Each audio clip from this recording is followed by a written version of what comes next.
donc au sujet aujourd'hui, le dispositif d'attractivité des métiers du bâtiment durable. On va commencer par se présenter et vous donner quelques éléments de contexte. Françoise, je te laisse. Bonjour. Alors moi je suis Françoise Ollier, directrice opérationnelle du campus des métiers et des qualifications bâtiments durables Bretagne. Les campus des métiers et des qualifications sont des structures régionales. En Bretagne, ce sont des structures associatives qui sont nées sous la volonté de l'État et de la région pour porter tous les aspects qui touchent à l'attractivité des métiers et à l'adaptation des formations en regard du contexte des filières qu'ils supportent. Donc, le campus des métiers et des qualifications bâtiments durables Bretagne, comme son nom l'indique, s'intègre dans la filière, dans l'écosystème de la filière bâtiment, dans ce qu'il y a de durable, d'où le lien très fort avec Batilab. On en parlera peut-être tout à l'heure, enfin vous comprendrez. Et dans le cadre de ces activités, le campus a été lauréat d'un appel à projet national qui s'appelle Acte BZH et qui a vocation à déployer de la formation, à créer de la nouvelle formation sur différentes thématiques de la filière bâtiment durable, les matériaux, les écomatériaux et les modes constructifs innovants, le BIM, les outils numériques, les technologies émergentes, la rénovation énergétique des bâtiments et la partie attractivité. Et pour cette partie attractivité, le campus s'est rapproché de la structure Batilab, qui est une structure associative aussi qui travaille sur le bâtiment durable, mais plus sur les aspects, a priori, sur les aspects métiers. Et voilà. Et donc, c'est Batilab qui porte pour le bâtiment, pour le CMQ Bâtiment Durable Bretagne, la partie attractivité qui se concentre dans un premier temps sur la cible des collégiens et de leurs prescripteurs que sont leurs parents et les équipes pédagogiques qui les entourent.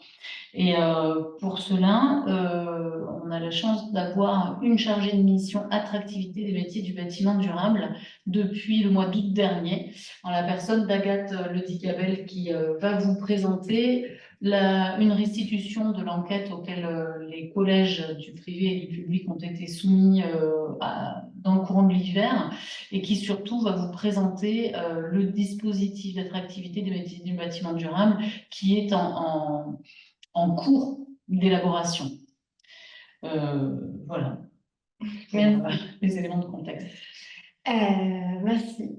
Et donc, Agathe Ledicabel, je suis chargée d'attractivité des métiers du bâtiment chez Bâtiment Durable à Batilab. Et Batilab, on est effectivement un réseau et centre de ressources bâtiment durable à l'échelle de la Bretagne. Nos thématiques vont être la performance énergétique, l'adaptation au changement climatique et l'amélioration de la qualité d'usage. On a globalement pour mission de fédérer les acteurs du bâtiment, d'animer des temps d'échange et voilà, créer une dynamique de réseau. Et puis voilà, pour anticiper les évolutions de la filière et puis pour faciliter la montée en compétences. Donc la mission qui nous a été confiée dans le cadre de ce projet ACT, c'est effectivement de créer et d'animer un dispositif pour donner de la visibilité et faire connaître les métiers du bâtiment durable. Donc voilà, on vous a sollicité donc, via ce questionnaire pour affiner notre connaissance de vos besoins et puis pour ensuite vous proposer des actions, des outils les plus adaptés possibles. Voilà pour débuter. Donc la restitution de l'enquête, on a mené cette enquête donc auprès c'est un questionnaire qui a été diffusé donc auprès des établissements scolaires, tous les collèges de Bretagne. On a eu 37 réponses. ce questionnaire, on l'a structuré par rapport aux trois axes de parcours à venir, donc les connaissances du secteur d'activité, les expériences immersives en milieu professionnel et le volet formation. Voilà, quelques indications au niveau de la répartition géographique des répondants. Donc, on a eu 13 réponses de collège d'Ille-et-Vilaine, 9 du Finistère, 6 de Normandie et 5 du Morbihan. Pour cette restitution, on a fait le choix de vous communiquer le top 3, 4 des réponses qui ont obtenu le plus des réponses qui ont obtenu le plus de taux de réponse, mais on vous communiquera par la suite l'entièreté du sondage avec voilà, toutes les réponses. Donc l'axe 1, on vous a questionné sur les pratiques que vous proposez, qui sont proposées aux élèves. On a eu 72% de réponses sur des présentations de secteurs et de métiers en classe sur les temps scolaires. Ensuite vient la mise à disposition de ressources au CDI, puis des interventions ponctuelles de professionnels et des événements ponctuels autour de l'orientation. On a aussi demandé quelques précisions, donc ça prend la forme de participation à différents types d'événements, type sciences au féminin, des événements avec l'association Elle Bouge pour l'orientation et classes en entreprise. Donc, on nous a donc fait part 51% des répondants du souhait d'avoir des présentations des secteurs et métiers en classe, encadrées. Ensuite, vient les interventions ponctuelles de professionnels dans les classes, des événements ponctuels également, et la participation à différents événements externes, type quiz du bâtiment, semaine école-entreprise, etc. Dans les outils que les établissements souhaitent disposer, on a en premier des jeux sérieux pour 45%, ensuite de la mise en relation avec des professionnels et des malades pédagogiques.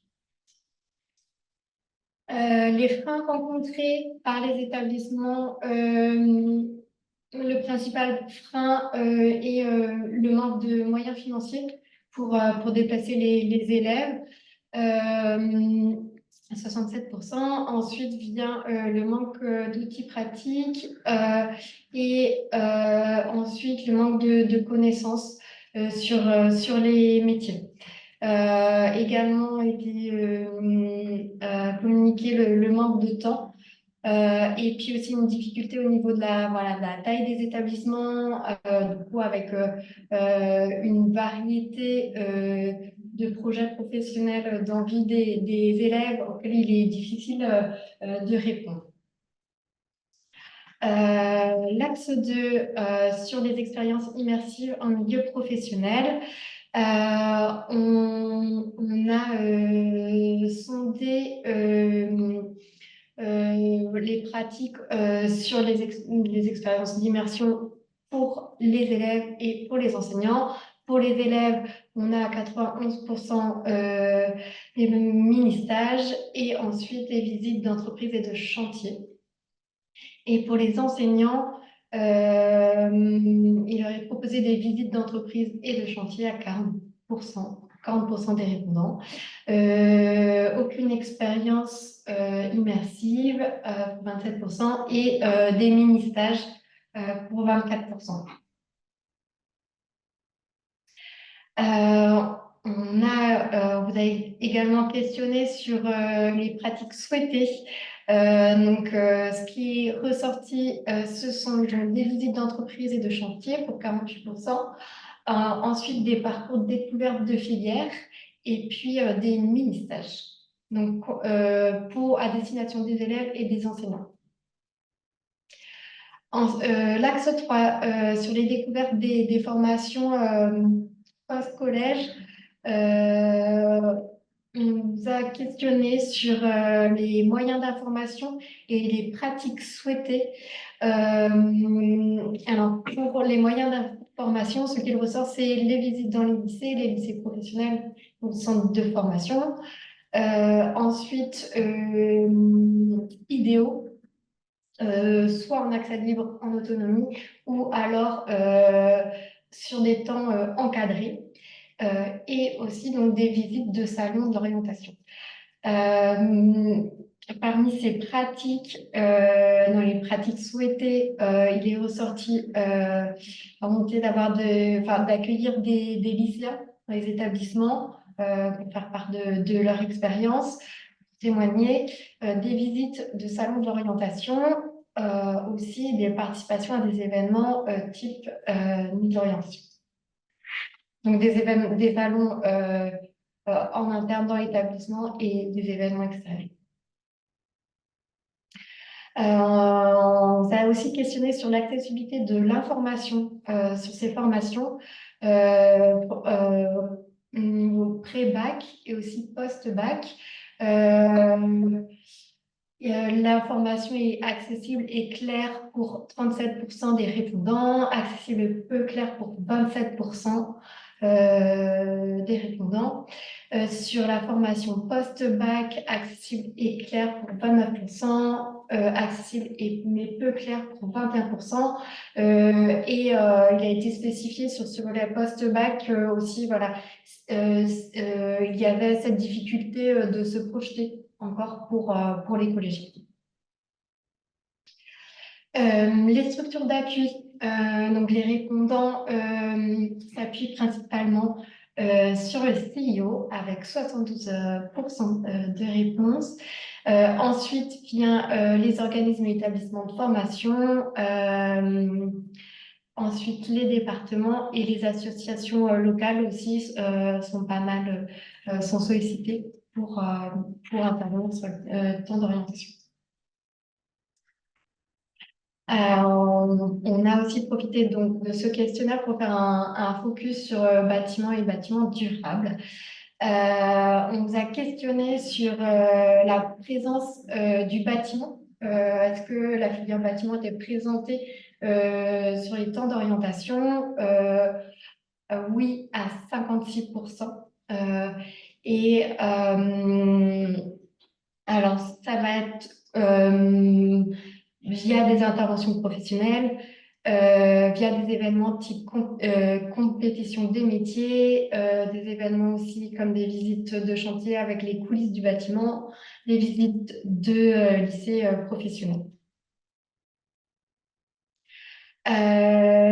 Aussi, on nous a questionné sur les actions de sensibilisation aux enjeux environnementaux, puisque il peut y avoir différentes clés d'entrée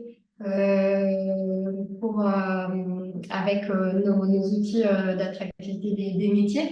Et on nous a donc questionné sur ces pratiques. Donc, pour 56% des répondants, des établissements qui ont répondu, proposent des actions de sensibilisation aux élèves, comme la fresque du climat, le challenge Q notamment aussi, et d'autres marches vertes et interventions d'associations. Donc pour 45% des répondants ont trouvé intéressant de venir en complément de ces actions de sensibilisation pour faire découvrir les métiers du bâtiment durable. On a aussi questionné les établissements qui ont des projets de réhabilitation de leur établissement, sur la possibilité de s'appuyer sur ces travaux pour présenter les métiers. Nous avons 37% de réponses favorables. Ensuite, donc, des établissements qui ne sont pas concernés, et donc 21%, pourquoi pas. Et pour finir, donc une question plus générale sur l'intérêt de la mise en place d'actions de sensibilisation au métier du bâtiment durable. Et donc, on a eu 89% de réponses positives. Voilà pour la restitution de cette étude. On passe à la présentation du type dispositif d'attractivité qu'on a pensé du coup en s'appuyant sur cet état des lieux qu'on a réalisé.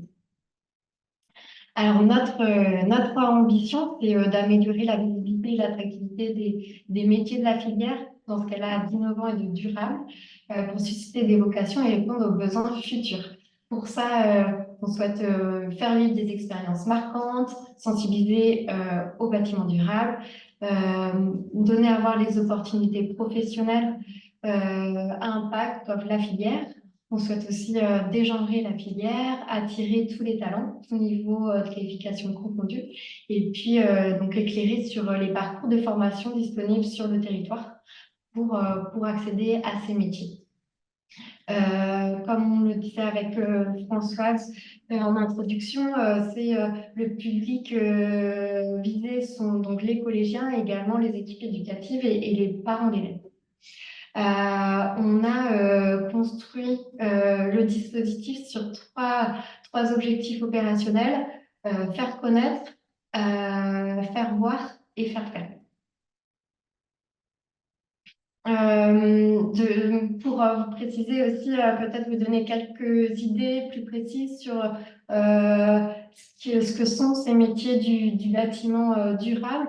On a donc, en s'appuyant sur les thématiques du campus des métiers des qualifications bâtiment durable, vous avez ici donc une liste non exhaustive des métiers, mais on a donc des ingénieurs construction bois, des techniciens construction bois pas, des maçons terre crue.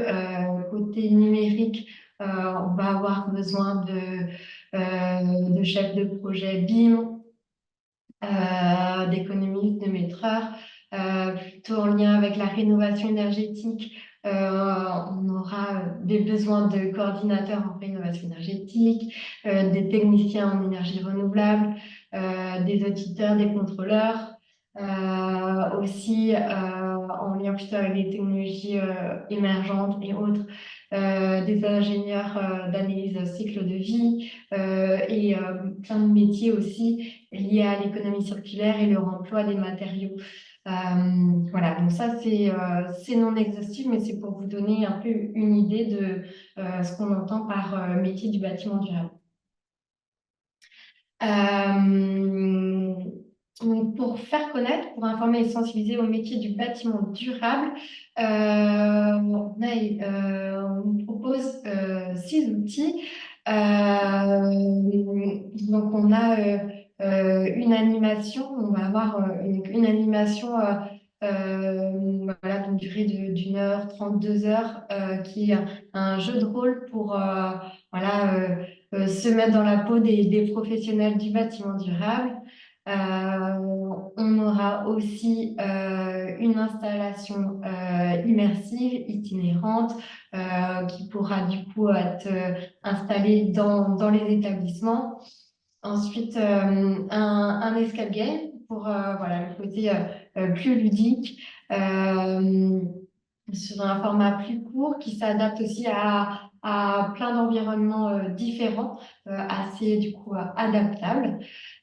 Côté médias, on a imaginé aussi des différentes vidéos, des vidéos de témoignages, plutôt à destination des jeunes, et aussi une vidéo de présentation de la filière, voilà, à destination donc des parents et des équipes éducatives.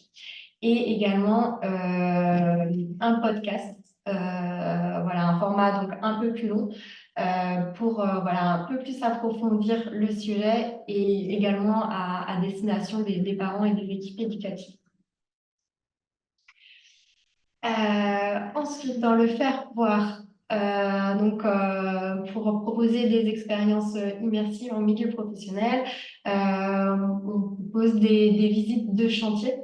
Voilà, à la demande, on pourra vous proposer des visites de chantier avec voilà, tout un parcours découverte des métiers où on pourra aller à la rencontre des professionnels du bâtiment durable et puis voir un peu plus concrètement ce que ça donne. Ensuite, faire, donc s'initier au métier de la filière. L'idée, c'est voilà, d'apprendre par le geste, en tout cas, de s'initier à ces métiers avec donc, la proposition de chantiers participatifs qui sont donc voilà, des temps où les élèves pourront plus tester, toucher les matériaux biosourcés, voir, découvrir les différentes techniques.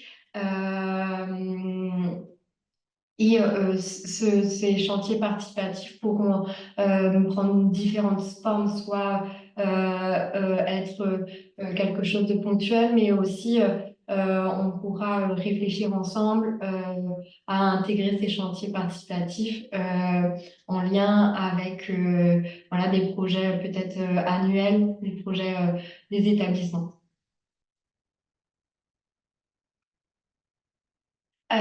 Également, un des outils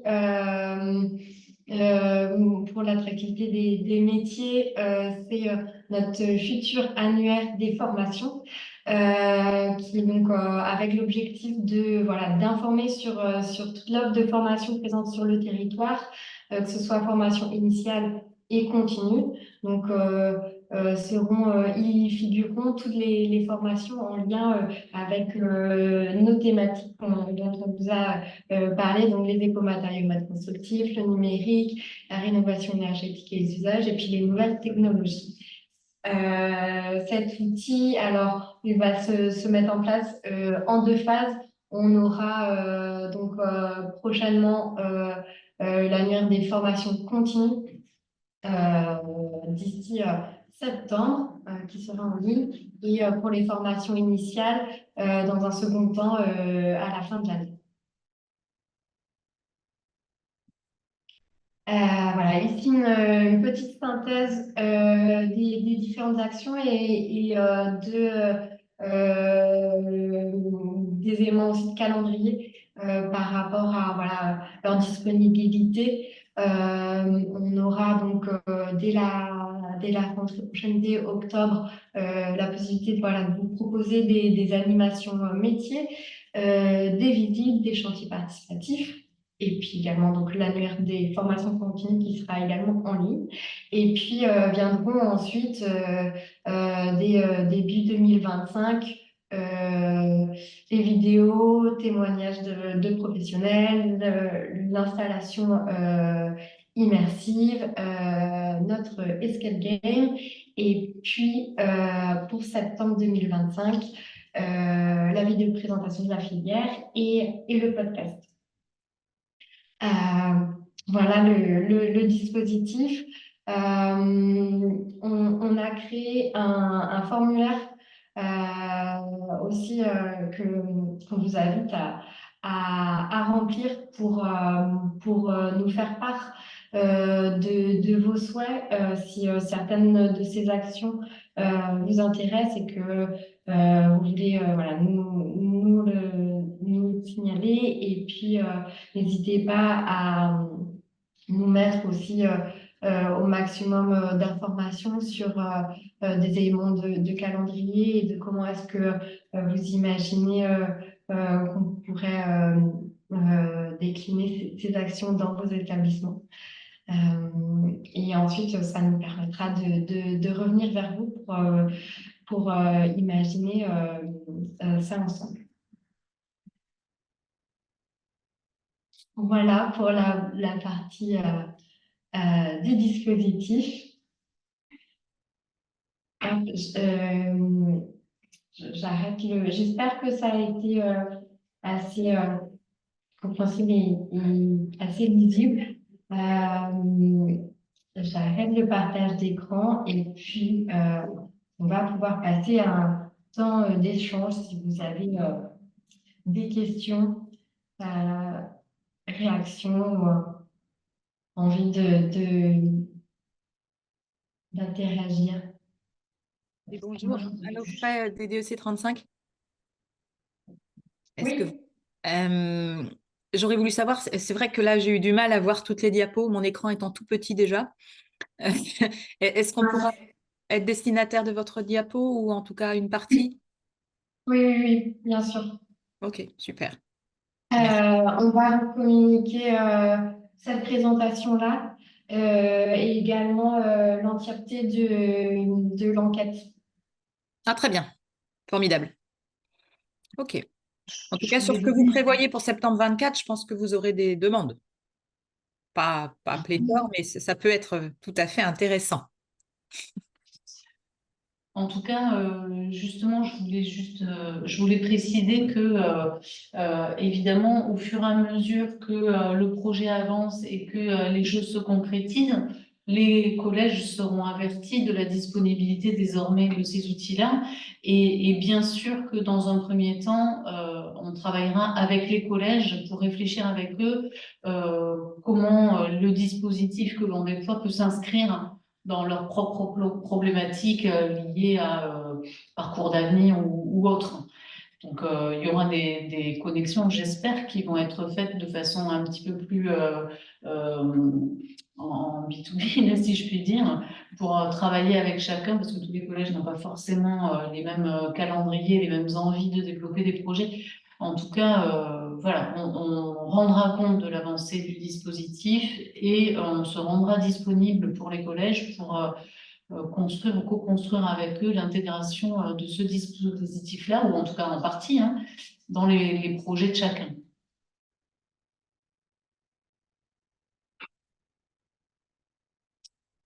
Est-ce Oui, que d'autres... c'est comme Oui, ça que ça me semble le plus pertinent, en effet.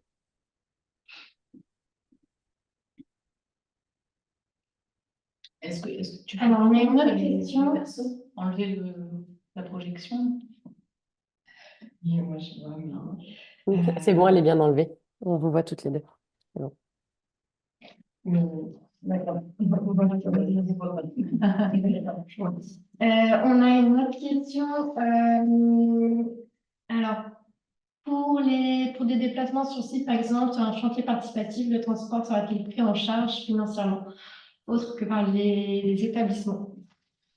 L'idée, effectivement, c'est de ne pas faire peser le poids financier sur les établissements. Du coup, voilà, on a des enveloppes, un budget avec ce projet-là, en tout cas, qui pourra prendre en charge certains frais. En partie, en tout cas, et sur une certaine période, tant que le Il faut projet une de certaine ZNH quantité aussi. est en cours. Mais après, là, pour l'instant, enfin, le projet de BZH, il court encore pour les 2 années qui viennent. Et après, l'idée, c'est de pouvoir s'inscrire dans d'autres dispositifs de financement pour pouvoir faire perdurer ces actions-là, sans pour autant que les établissements soient mis à contribution plus que ce qu'ils le font déjà. C'est-à-dire que, enfin, si dans les établissements, il s'inscrit à un cycle de visite avec une prise en charge, une décision à l'interne de l'établissement d'une prise en charge, ben, bien sûr, tant mieux. Voilà. Après, ça fait partie des travaux que l'on a à mener, d'essayer de voir par quel autre moyen ou quelle autre structure ou collectivités territoriales peuvent soutenir les établissements dans ces dispositifs.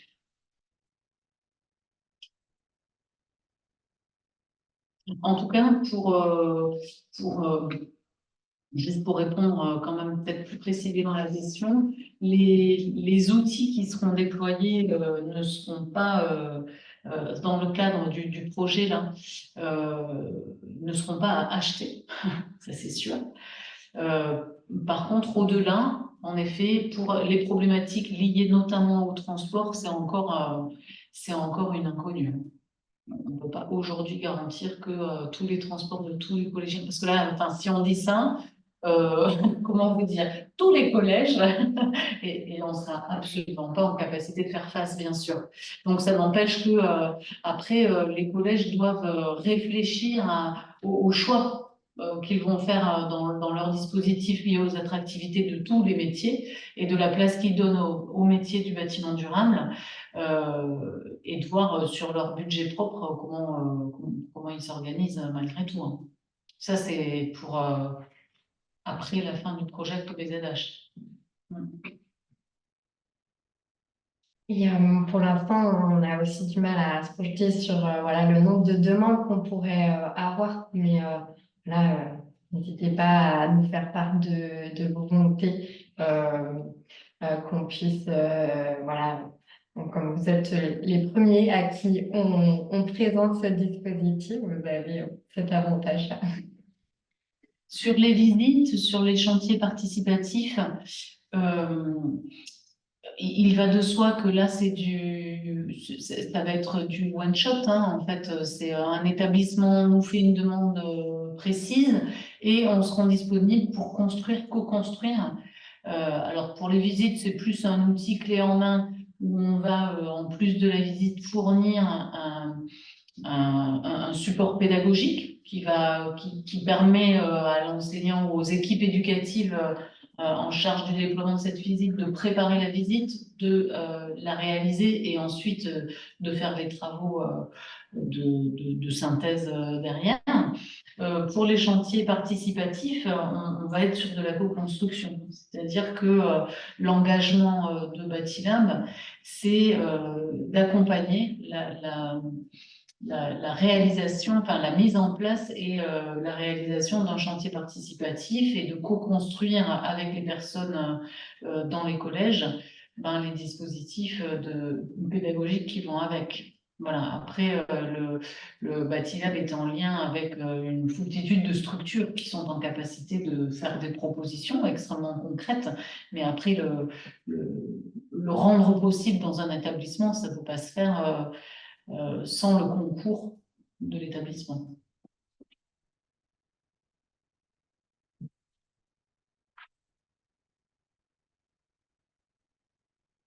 Alors, d'autres questions, réactions? Donc dans le monde agricole, ouais, il y a des actions de découverte de la ferme. Donc pour le formulaire, on va vous transmettre un lien où vous pourrez répondre. Peut-être que ma collègue Amélie, d'ailleurs, qui là pourrait partager le lien dans le chat. Oui, je fais ça. Et il sera également donc envoyé avec la présentation et le lien du replay. On mettra tout ensemble. Et là, je vous repartage dans la minute, du coup, ce lien.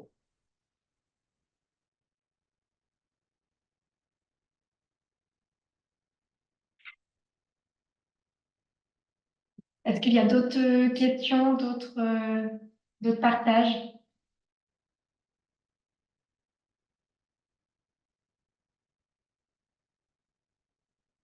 On est très très peu nombreux. C'est un tout premier webinaire sur ce sujet-là en direction des collèges.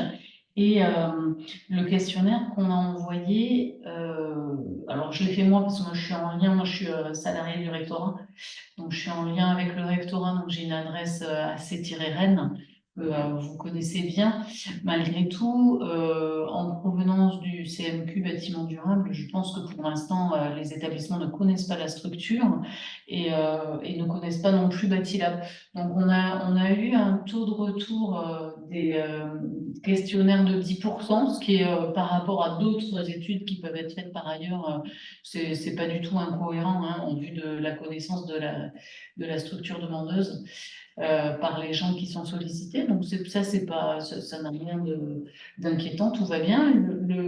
L'idée, c'est de faire ici une première connexion avec certains d'entre vous en se disant que de toute façon, ça fera peut-être effet boule de neige, et puis plus on avance, plus on donnera à voir, et plus on aura de la matière à partager, et plus on sera identifié par les établissements comme une structure de soutien.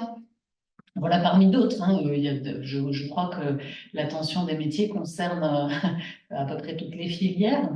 On n'est pas les seuls sur le bâtiment à avoir des difficultés à recruter, l'industrie, l'aide à la personne, enfin voilà, tout le monde est un petit peu dans les mêmes problématiques. Et puis surtout, il faut que à nous tous, on puisse fournir des dispositifs qui donnent à voir les différents centres d'intérêt de l'ensemble de vos élèves. Donc voilà, on ne cherche pas à couvrir au maximum les autres filières, c'est pas ça le sujet. Et puis, voilà, donc 37%, enfin, pardon, 37 établissements, ça représente 10% à peu près de taux de réponse, ce qui est plutôt pas mal dans un premier temps. On va rendre compte, en effet, notamment aux répondants, mais aussi à l'ensemble des structures, enfin des établissements qui ont été sollicités. On fera un retour sur les réponses au questionnaire, et on présentera aussi les dispositifs, mais de façon pas sous forme de webinaire. Voilà. En tout cas, merci à vous de vous être connectés, ça nous encourage. Et voilà, on ne s'imaginait pas être 37 présents aujourd'hui. Voilà. Et je crois qu'il y a une personne d'un CIO. Tout à l'heure, j'ai vu un CIO se... Oui, mais je crois qu'elle n'est pas restée parce qu'elle avait un problème de son. Ah, d'accord. Ok. Donc on transmettra évidemment au collège, et on transmettra aussi aux structures qui sont en lien avec l'orientation de près ou de loin, pour qu'ils soient informés des dispositifs. Je pense aussi à la R2E, Service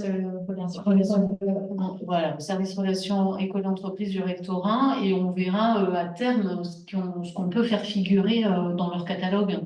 Eux, ils ont un catalogue avec certains dispositifs. En tout cas, c'est plus sur de l'événementiel, des semaines à thème, des choses comme ça, ou des concours, des choses comme ça. Voilà, on est en lien avec eux, et ils nous laissent mûrir un peu le dispositif, et on verra comment ce dispositif-là, il peut aussi être relayé par ces structures. Voilà. On arrive au terme du temps qu'on s'était donné. Oui. Merci beaucoup d'être présent en tout cas, et d'avoir pour vos questions et tout ça.